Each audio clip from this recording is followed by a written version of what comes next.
kehidupan dalam kuburan jauh lebih panjang dibandingkan kehidupan di dunia. Nabi SAW bersabda, "A'maru ummati baina sittina wa sab'in." Bahwa usia umatku itu hanya berkisar 60 sampai 70 tahun saja. Sedikit yang lewat 70 tahun. Kalaupun ada usia yang sampai 100 tahun itu sedikit sekali. Tapi kebanyakan di bawah 70 tahun, umumnya umat Rasul itu sudah meninggal dunia.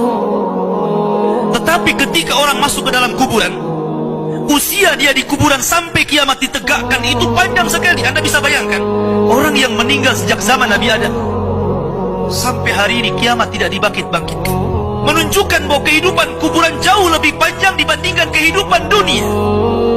Dari sinilah maka wajar seorang mukmin harus takut dengan kehidupan kuburan. Ma'asyiral muslimin yang dimuliakan Allah Azza wa Jalla.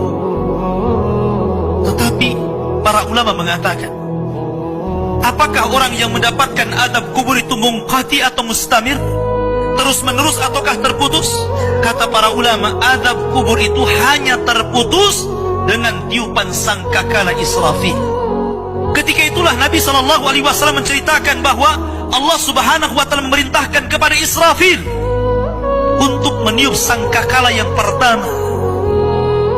Disinilah adab kubur terputus. Karena ketika itu seluruh orang mati, baik orang yang ada di atas bumi atau yang ada di bawah bumi, baik kalangan jin, baik malaikat, kecuali makhluk-makhluk yang Allah kehendaki saja, semua hancur. Dan Abu Hurairah radhiyallahu anhu menceritakan kehancuran bumi setelah tiupan sangkakala itu adalah 40. Bisa 40 hari, bisa 40 bulan, bisa 40 tahun. Yang jelas Allah hancurkan bumi ini.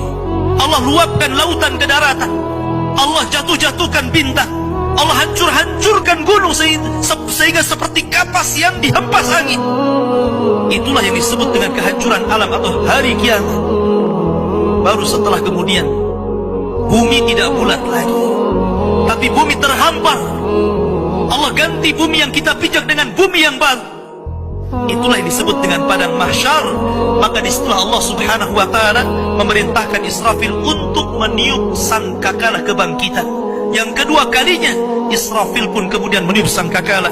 Maka dari situlah manusia keluar dari perut bumi. Wa akhrajatil ardu athqalaha. Allah keluarkan beban-beban beratnya. Disitulah orang-orang yang beriman, ketika mereka muncul dari kuburan, maka mereka akan berkumpul dengan keluarganya. Allah mengatakan, alladzina amanu wattaba'athum dzurriyyatuhum biimanin alhaqna bihim dzurriyyatuhum. Orang-orang yang beriman, kemudian keimanan diikuti oleh keluarganya, oleh istrinya, oleh suaminya, oleh bapaknya, oleh anak-anaknya, oleh cucu-cucunya.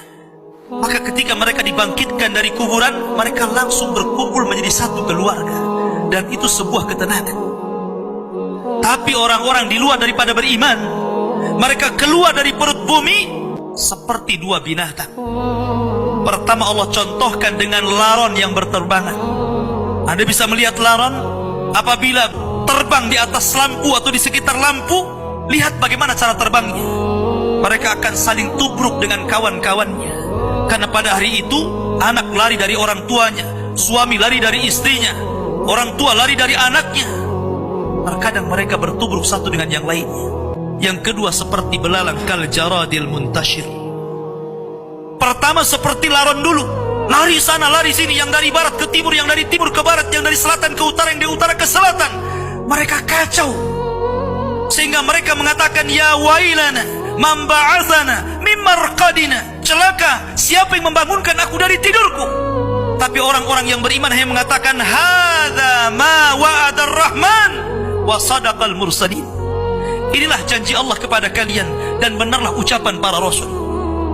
Baru setelah itu dari padang mahsyar berteriak seorang yang Allah suruh untuk berteriak.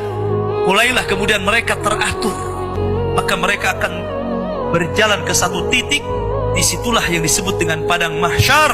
Mereka akan tinggal selama 50 tahun telanjang, kembali tidak dikhitan, tidak pakai sandal, matahari dekatkan 1 mil, keringat bercucuran, tidak ada makan, tidak ada minum, Mereka berdiri 50 tahun.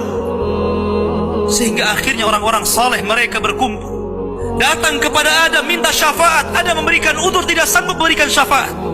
Kata Adam, datanglah kalian kepada Nuh, karena dia Rasul pertama dalam Islam, Rasul pertama setelah aku. Maka mereka pun kemudian datang kepada Nuh. Nuh pun memberikan udzur, datanglah kalian kepada Ibrahim, karena dia Khalilur Rahman.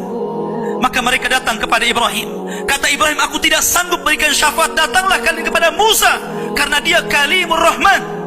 Ketika mereka datang kepada Musa, kata Musa, datanglah kepada Isa. Isa pun memberikan udzur, tidak bisa.